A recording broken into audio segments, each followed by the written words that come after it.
തുടരുകയാണ്. ഈ കോർപ്പറേഷന്റെ കാലാവധി തീരാൻ മാസങ്ങൾ മാത്രമാണ് ബാക്കിയുള്ളത്. ആ സമയത്ത് അനധികൃത നിയമനങ്ങൾക്ക് വേണ്ടിയുള്ള പദ്ധതി തയ്യാറാക്കി ബിൽ പാസാക്കിയതിനെതിരെയാണ് ഇപ്പോൾ യുവമോർച്ചയുടെ BJPയുടെയൊക്കെ പ്രതിഷേധം. 56 പേരെ നിയമിക്കാനുള്ള നടപടിക്രമങ്ങൾ ഇതിനോടകം പൂർത്തിയായി എന്നുള്ളതാണ് BJPയുടെ ആക്ഷേപവും പരാതിയും.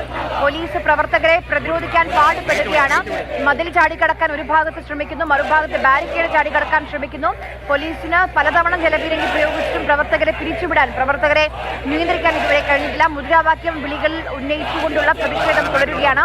മേയർ ആര്യ രാജേന്ദ്രനെതിരെയാണ് യുവമോർച്ചയുടെ ഈ പ്രതിഷേധം. ജിബിൻ വിവരങ്ങളുമായി തുടരുന്നുണ്ട്. ജിബിൻ, ഇതുവരെ പ്രവർത്തകർ പിരിഞ്ഞു പോയിട്ടില്ല.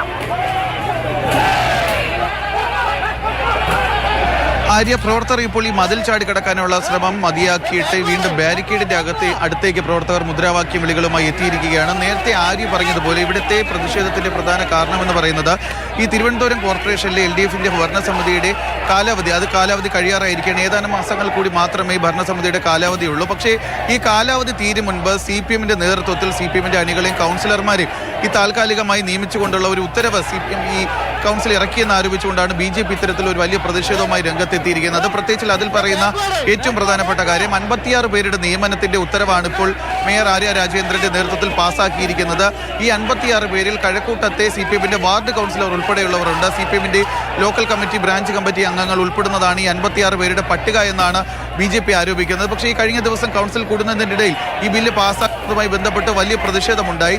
ഈ പ്രതിഷേധങ്ങൾ ഉണ്ടാകുന്ന സാഹചര്യത്തിൽ മേയർ ആര്യ രാജേന്ദ്രൻ പോലീസിന്റെ കൂടി സഹായത്തോടു കൂടിയാണ് കൗൺസിൽ യോഗത്തിന് എത്തിച്ചേരുകയും ചെയ്തത്. പക്ഷേ ഈ പ്രതിഷേധങ്ങൾക്കിടയിലും മേയർ 56 പേരുടെ പട്ടിക അതുൾപ്പെടുന്ന ബില്ല് പാസ്സാക്കുന്ന, ആ നിയമനങ്ങളുടെ ബില്ല് പാസ്സാക്കുന്ന ഒരു സാഹചര്യമാണ് ഉണ്ടായത്. അത് എന്തുകൊണ്ടാണ്? കാരണം ഇത്രയും വലിയ പ്രതിഷേധം ഉണ്ടായിട്ടും അത് മറ്റ് കോർപ്പറേഷനിലുള്ള മറ്റ് കൗൺസിലർമാരുമായിട്ടോ അല്ലെങ്കിൽ സ്റ്റാൻഡിംഗ് കമ്മിറ്റിയുമായിട്ടോ ഒന്നും ചർച്ച ചെയ്യാതെ എന്തിനാണ് ഇത്രയും തിടുക്കത്തിൽ ഈ 56 പേരുടെ പട്ടിക, ഈ നിയമനങ്ങൾ മേയർ പാസ്സാക്കിയത് എന്നുള്ളതാണ് ഇവർ എടുത്തു ചോദിക്കുന്നത്. അത് മാത്രമല്ല, കോർപ്പറേഷനിലെ പൊങ്കാലയുമായി തിരുവനന്തപുരം കോർപ്പറേഷനുമായി ബന്ധപ്പെട്ട് പൊങ്കാലയുടെ ഭാഗമായി അതിന് പിന്നാലെ ഈ ലാപ്ടോപ്പ് വിതരണം ഉണ്ടായിരുന്നു. ഇതിലെല്ലാം മേയറുടെ ഭാഗത്ത് നിന്ന്, പ്രത്യേകിച്ച് LDFന്റെ കൗൺസിലർമാരുടെ ഭാഗത്ത് നിന്ന് അഴിമതി ഉണ്ടായി എന്നാണ് ഈ BJP കൗൺസിലർമാർ ആരോപിക്കുന്നത്. പക്ഷേ CPM അതിനെ പ്രതികൂലിക്കുന്നുണ്ട്. കാരണം CPM പറയുന്നത് ഈ 56 പേരുടെ പട്ടിക എന്ന് പറയുന്നത് തയ്യാറാക്കിയത് തങ്ങളല്ല, LDFോ CPMോ തിരുവനന്തപുരം കോർപ്പറേഷനോ അല്ല 56 പേരുടെ പട്ടിക തയ്യാറാക്കിയത്.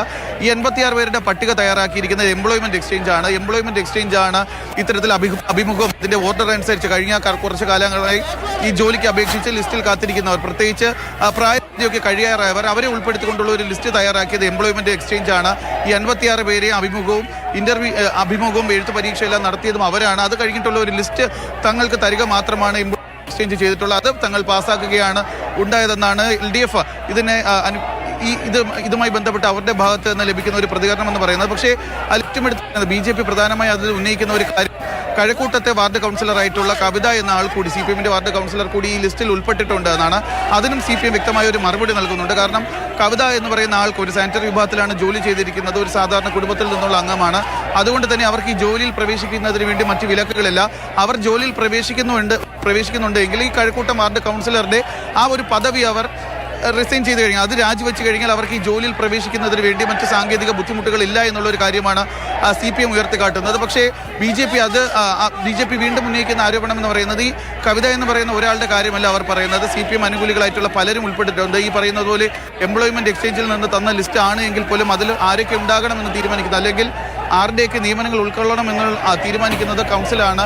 അതുകൊണ്ട് തന്നെ ഇവർ ഈ പട്ടികയിൽ ഉൾപ്പെടുത്തിയിരിക്കുന്നതെല്ലാം CPM അനുകൂലികളാണ് എന്നാണ് BJP ഇപ്പോൾ അവകാശപ്പെടുന്നത്. അതിന്റെ ഭാഗമായിട്ടാണ് ഇത്തരത്തിലൊരു പ്രതിഷേധവുമായി കഴിഞ്ഞ കുറച്ച് ദിവസങ്ങളായി BJP യുവമോർച്ച മുന്നോട്ട് പോകുന്നത്. ആര്യ, ശരി, വിവരങ്ങൾ നൽകിയത് എന്തിനാണ് ഈ പ്രതിഷേധം എന്നുള്ളതാണ് ഇപ്പോൾ വിശദമായി തന്നെ നമുക്ക് പറഞ്ഞു തന്നിരിക്കുന്നത്. വളരെ ചുരുക്കത്തിൽ പറഞ്ഞാൽ തിരുവനന്തപുരം കോർപ്പറേഷന്റെ കാലാവധി തീരാൻ പോവുകയാണ്. ഈ മാസങ്ങൾ മാത്രമാണ് ബാക്കിയുള്ളത്. ആ സമയത്ത് അനധികൃത നിയമനങ്ങൾക്ക് വേണ്ടി ഒരു പദ്ധതി തന്നെ തയ്യാറാക്കിയിട്ടുണ്ട്.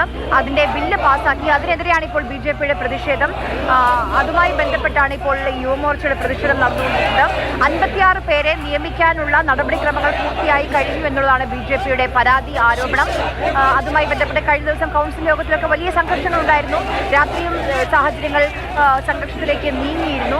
അതിലും ഇപ്പോഴും മുദ്രാവാക്യം വിളിച്ചുകൊണ്ട് യുവമോർച്ചയുടെ പ്രവർത്തകർ അവിടെ തടിച്ചുകൂടി നിൽക്കുകയാണ് കോർപ്പറേഷൻ ഓഫീസിന് മുന്നിൽ.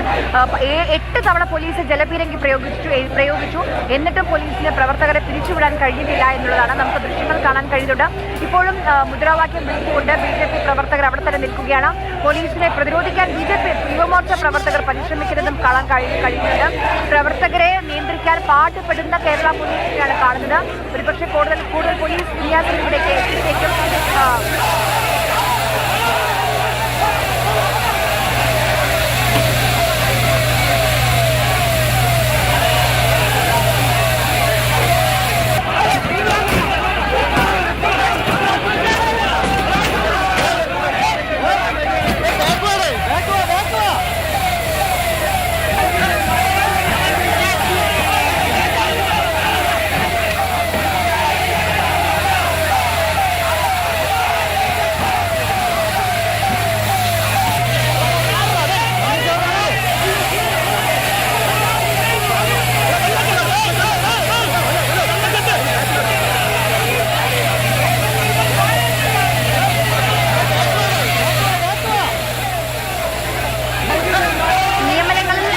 ആരോപിച്ചുകൊണ്ടുള്ള യുവമോർച്ചയുടെ പ്രതിഷേധ മാർച്ചാണ് തിരുവനന്തപുരം കോർപ്പറേഷൻ ആസ്ഥാന മന്ദിരത്തിന് മുന്നിൽ. കൂടുതൽ പ്രവർത്തകർ അവിടേക്ക് എത്തുകയാണ് എന്നുള്ളതാണ് നമുക്ക് ദൃശ്യങ്ങളിൽ കാണാൻ കഴിയുന്നത്.